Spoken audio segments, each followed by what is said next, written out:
ಪತ್ರಿ sir ಅವರು ಕಲಿಯುಗದ ವೈಶಿಷ್ಟ್ಯತೆ ಬಗ್ಗೆ ಆಗ್ಲಿ ಅಥವಾ ಕಲಿಯುಗದ ಅಂತ್ಯ ಯಾವತ್ತ ಅದ್ರ ಬಗ್ಗೆ ಆಗ್ಲಿ ಅಥವಾ ಮುಂಬರೋ ಸತ್ಯಯುಗದ ಬಗ್ಗೆ ಆಗ್ಲಿ ಆದ್ರೂ ಏನಾದ್ರೂ ಹೇಳಿದಾರ? ದಯವಿಟ್ಟು ತಿಳಿಸಿ ಮೇಡಮ್. ಕಲಿಯುಗದ ವೈಶಿಷ್ಟ್ಯತೆ ಬಗ್ಗೆ ಆಗ್ಲಿ, ಕಲಿಯುಗದ ಅಂತ್ಯವಾಗೋ ಬಗ್ಗೆ ಆಗ್ಲಿ ಯಾವತ್ತೂ ನಾನು ಪತ್ರಿಸರನ್ನ ಪ್ರಶ್ನಿಸಿಲ್ಲ. ಅವ್ರು ಯಾವತ್ತೂ ನನ್ಗದ್ರ ಬಗ್ಗೆ ಏನು ಹೇಳಲಿಲ್ಲ. ಆದ್ರೆ 2004 2005ನೇ ಇಸ್ವಿನಲ್ಲಿ ಮೈಸೂರಿಗೆ ಬಂದು ತುಂಬಾ ವಿಚಾರಗಳನ್ನ ತಿಳಿಸ್ತಾ ಇದ್ರು. ಶಿವಮೊಗ್ಗಕ್ಕೂ ಬಂದು ಅಲ್ಲೂ ಕೂಡ ನಮ್ಮ ಮನೇಲೆ ಉಳಿತಾ ಇದ್ರು, ತುಂಬಾ ವಿಚಾರಗಳು ತಿಳಿಸ್ತಿದ್ರು. ಆಗ ಅರ್ತ್ ಆಕ್ಸಿಸ್ ಶಿಫ್ಟ್ ಬಗ್ಗೆ ಹೇಳಿದ್ದಾರೆ. ಭೂಮಿಯಲ್ಲಿ ಭೂಮಿಯ ಆಕ್ಸಿಸ್ ಚೇಂಜ್ ಆಗ್ತಾ ಇದೆ ಎಂಬ ಬಗ್ಗೆ ಹೇಳಿದ್ದಾರೆ. ನಮ್ಮ ಸೂರ್ಯ ಮಂಡಲ ಫೋಟಾನ್ ಬ್ಯಾಂಡ್ ಒಳಗಡೆ ಹೋಗ್ತಾ ಇರೋ ಬಗ್ಗೆ ಚಿತ್ರ ಸಹಿತ ನಂಗೆ ವಿವರಿಸಿದ್ದಾರೆ. ಅದ್ರ ಬಗ್ಗೆ ನಾನು ಕೂಡ ಅರ್ತ್ ಆಕ್ಸಿಸ್ ಶಿಫ್ಟ್ ಅನ್ನೋ ಬಗ್ಗೆ ಇಂಗ್ಲಿಷ್ ಅಲ್ಲಿ ಒಂದು ಆರ್ಟಿಕಲ್ ಬರೆದಿದ್ದೀನಿ ನಾನು. ಸದ್ಯದಲ್ಲೇ ನಮ್ಮ ಭೂಮಿ 3ನೇ ಡೈಮೆನ್ಷನ್ ನಿಂದ 5ನೇ ಡೈಮೆನ್ಷನ್ಗೆ ಆಯಾಮಕ್ಕೆ ಬದಲಾಗ್ತಾ ಇರೋರ ಬಗ್ಗೆ ತಿಳಿಸಿದ್ದಾರೆ.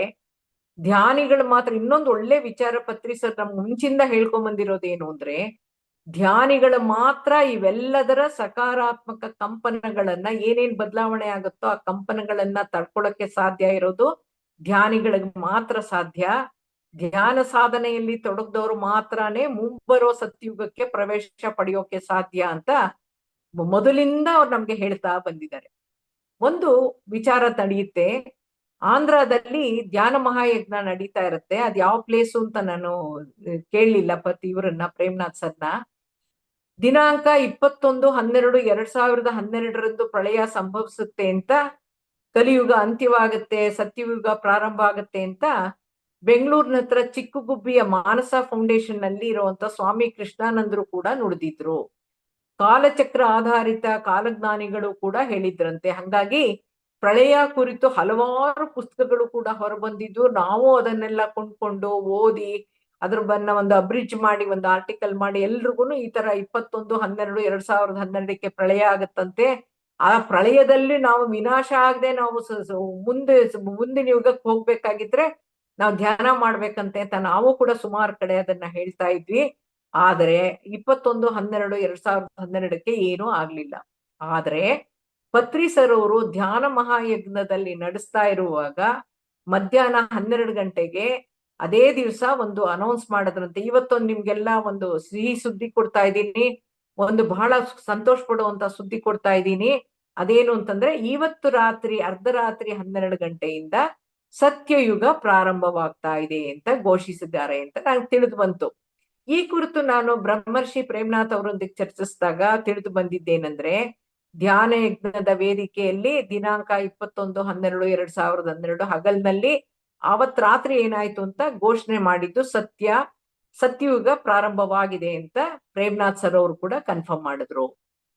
ವಿಶ್ವ ವಿಜ್ಞಾನದ ಬ್ರಹ್ಮದ ಲೆಕ್ಕಾಚಾರದಂತೆ 4,26,872 ವರ್ಷಗಳ ನಂತರ, ವಿನಾಶದ ನಂತರ ಬರ್ಬೇಕಿದ್ದಂತ ಸತ್ಯಯುಗ ಅವ್ರ ಪತ್ರಿ ಸರ್ ಪ್ರಕಾರ 5,114 ವರ್ಷಗಳಲ್ಲೇ ಬಂದಂತಾಯ್ತು. ಯಾವ ಲೆಕ್ಕಾಚಾರ ಸರಿ? ಯಾವ ಯುಗ ಧರ್ಮ ಪರಿಪಾಲನೆ ಸರಿ? ಸತ್ಯಯುಗದ್ ಮಾಡ್ಬೇಕೋ ಕಲಿಯುಗದ್ ಮಾಡ್ಬೇಕು ಅನ್ನೋ ಪ್ರಶ್ನೆ ಜನರಲ್ಲಿ ಮೂಡೋದು ಸತ್ಯವಾದ್ರೂ ಕೂಡ, ಸತ್ಯಯುಗದ ಯುಗ ಧರ್ಮ ಧ್ಯಾನ ತಪಸ್ಸು ಅಂತ ಹೇಳಿದ್ರಲ್ಲ, ಅದರಿಂದಾನೋ ಏನೋ ಒಂದು ಕಡೆಗೆ ಸತ್ಯಯುಗ ಶುರು ಆಗಿದೆಯೇನೋ ಅಂತ ನಮ್ಗನ್ಸುತ್ತೆ. ಯಾಕೆಂದ್ರೆ ನಮ್ಮ ಸೂರ್ಯಮಂಡಲ ಫೋಟಾನ್ ಬ್ಯಾಂಡ್ ಇಂದ ಒಳಗಡೆ ಇರೋದ್ರಿಂದಾನೋ ಏನೋ ಗೊತ್ತಿಲ್ಲ, 2012 ಈಚೆಗೆ ಧ್ಯಾನ ಆಂದೋಲನನೇ ನಡೀತಾ ಇದೆ. ಕರೋನಾ ಬಂದು 2019 ಈಚೆಗೆ ಡಿಜಿಟಲ್ ಧ್ಯಾನ ಪ್ರಚಾರ, ಜ್ಞಾನ ಪ್ರಸಾರ, ಸ್ವಾಧ್ಯಾಯ, ಸತ್ಸಂಗಗಳು ಲೆಕ್ಕವಿಲ್ಲದಷ್ಟು ನಡೀತಾ ಇದೆ. ಮನೆಯಲ್ಲಿ ಪಿರಮಿಡ್ ಧ್ಯಾನ ಕೇಂದ್ರಗಳಾಗ್ತಾ ಇದೆ. ಜನರು ಅವ್ರಿಗವ್ರೇ ಕೇಳ್ಕೊಂಡು ಬಂದು ಧ್ಯಾನ ಕಲಿತಾ ಇದ್ದಾರೆ. ಔಷಧಗಳಿಲ್ಲದೆ ಕ್ಯಾನ್ಸರ್ ಕೂಡ ಎಷ್ಟು ಜನಕ್ಕೆ ವಾಸಿ ಆಗ್ತಾ ಇದೆ. ಯಾಕೆಂದ್ರೆ ಸತ್ಯಯುಗದ ಯುಗ ಧರ್ಮ ಹೇಗಿರುತ್ತೆ ಲಕ್ಷಣಗಳು ಅಂತ ಡಿಸೈಡ್ ಮಾಡುವಾಗ ನಾವು ಓದಿದ್ವಿ. ಏನಂತ, ಸತ್ಯಯುಗದಲ್ಲಿ ಆರೋಗ್ಯವಾಗಿರ್ತಾರೆ, ಆನಂದವಾಗಿರ್ತಾರೆ, ಸತ್ಯವಾಗಿರ್ತಾರೆ ಅಂತ ನೋಡಿದ್ವಲ್ಲ. ಇದೇ ಕಲಿಯುಗ ಅಂತ ಒಬ್ಬರು ಲೆಕ್ಕ ಇದ್ರೂ ಕೂಡ ಸತ್ಯಯುಗ ಪ್ರಾರಂಭ ಆಗಿದೆಯೇನೋ ಅಂತ ಅನ್ಸಕ್ಕೆ ಔಷಧಗಳಿಲ್ದೇನೆ ಕ್ಯಾನ್ಸರ್ ಕೂಡ ವಾಸಿ ಆಗ್ತಾ ಇದೆ ಧ್ಯಾನದಿಂದ. ಹಾಗಾಗಿ ಧ್ಯಾನದಿಂದ ಆರೋಗ್ಯ ಪಡಿತಾ ಇದ್ದಾರೆ, ದುಃಖದಿಂದ ಹೊರ ಬರ್ತಾ ಇದ್ದಾರೆ, ಆಧ್ಯಾತ್ಮಿಕ ಸತ್ಯಗಳನ್ನ ತಿಳಿಯುವಂತ ತೃಷೆ ಹೆಚ್ಚಾಗ್ತಾ ಇದೆ ಜನರಲ್ಲಿ. ಏಕಕಾಲದಲ್ಲಿ 16 ಕಡೆ ಮಂಡಲ ಧ್ಯಾನಗಳು ನಡೀತಾ ಇದೆ.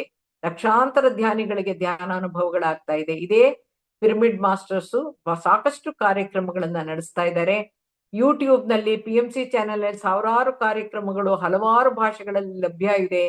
ಲಕ್ಷಾಂತರ ವೀಕ್ಷಕರಿಗಿದ್ದಾರೆ, ಕೇಳಿಸ್ಕೊಂಡವರ ಕಾಮೆಂಟ್ಸ್ ಕೊಡೋರು ಇದ್ದಾರೆ ಅನ್ನೋದನ್ನ ಶೇರ್ ಮಾಡ್ತಾ, ಧ್ಯಾನ ಪ್ರಚಾರ ತ್ವರಿತವಾಗಿ ಆಗ್ತಾ ಇರೋದನ್ನ ನೋಡಿದ್ರೆ ಇವೆಲ್ಲವೂ ಸತ್ಯಯುಗದ ಪ್ರಭಾವನೂ ಇರಬಹುದೇನೋ, ಸತ್ಯಯುಗದ ಯುಗಧರ್ಮವಾದ ತಪಸ್ಸಿಗೆ ಸಿದ್ಧತೆ ಅಂತ ನಿಷ್ಠೆಯಿಂದ ಸಾಕ್ತಾ ಇದೆ ಅಂತನೂ ನನಗನ್ಸುತ್ತೆ. ಇನ್ನೊಂದು ಕಡೆ ಇದೇ ಸಮಾಜದಲ್ಲಿ ನಡೀತಿರೋ ಕೊಲೆ, ಸುಲಿಗೆ, ಜಗಳ, ಅನೈತಿಕತೆ, ಮೋಸ, ಅನ್ಯಾಯಗಳನ್ನ ನೋಡಿದಾಗ, ಕಷ್ಟ ಸಂಕಷ್ಟಗಳಲ್ಲಿ ನರಳ್ತಾ ಇರೋದನ್ನ ನೋಡಿದಾಗ, ಅದರಲ್ಲಿ ಭಾಗಿಯಾಗಿರೋರು ಎಲ್ರೂ ಇನ್ನೂ ಕಲಿಯುಗದ ಛಾಯೆಯಲ್ಲೇ, ಕರ್ಮದಲ್ಲೇ, ಅಜ್ಞಾನದಿಂದಲೇ ಜೀವಿಸ್ತಾ ಇರ್ಬೋದು.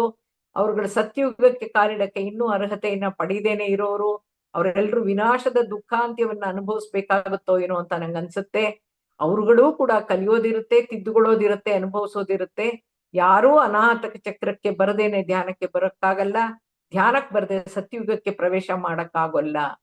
ಸೊ ಇಂದಿನ ವಿಷಯಕ್ಕೆ ಸಂಬಂಧಿಸಿದಂತೆ ಆಧ್ಯಾತ್ಮಿಕ ಮಾರ್ಗ ಯಾವುದು ಅಂತ ತಿಳ್ಕೊಳ್ಳೋ ನನ್ನ ಜ್ಞಾನ ತೃಷೆಯಲ್ಲಿ, ಹುಡುಕಾಟದಲ್ಲಿ ನನ್ನ ಗಮನಕ್ಕೆ ಬಂದ, ನಾನು ಗ್ರಹಿಸಿದ ಅಥವಾ ಸಂಗ್ರಹಿಸಿದ ಕೆಲವು ವಿಚಾರಗಳನ್ನ, ಮಾಹಿತಿಗಳನ್ನ ನಾನಿಲ್ಲಿ ತಿಳಿಸಿದ್ದೀನಿ. ಇವು ಯಾವುವೂ ಕೂಡ ತರ್ಕಕ್ಕೆ, ವಾದ ವಿವಾದಕ್ಕೆ, ಸಾಕ್ಷ್ಯಾಧಾರಗಳಿಗೆ ವಿಷಯವೂ ಅಲ್ಲ, ಆಕ್ಷೇಪವೂ ಅಲ್ಲ. ನಿಮ್ಮ ಮುಂದಿನ ಆಧ್ಯಾತ್ಮಿಕ ಪ್ರಯಾಣದಲ್ಲಿ ಅಳವಡಿಸಿಕೊಳ್ಳಬಹುದಾದಂತ ಮಾರ್ಗದ ಆಯ್ಕೆಯ ಸ್ವತಂತ್ರಕ್ಕೆ ಇದು ಮಾಹಿತಿ ಮಾತ್ರ ಅಂತ ಹೇಳಕ್ ಇಷ್ಟಪಡ್ತೀನಿ. ನಿಮ್ಮ ಆತ್ಮಾವಲೋಕನಕ್ಕೆ ಇವು ಮುನ್ನುಡಿಯಷ್ಟೇ ಅಂತ ಹೇಳಕ್ ಇಷ್ಟಪಡ್ತೀನಿ.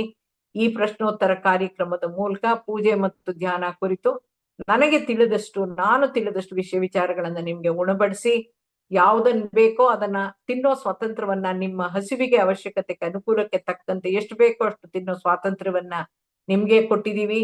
ಆಯ್ಕೆ ನಿಮ್ಮದು, ಉಳಿದಿದ್ದು ನಿಮ್ಮ ವಿವೇಚನೆಗೆ ಬಿಟ್ಟಿದ್ದು.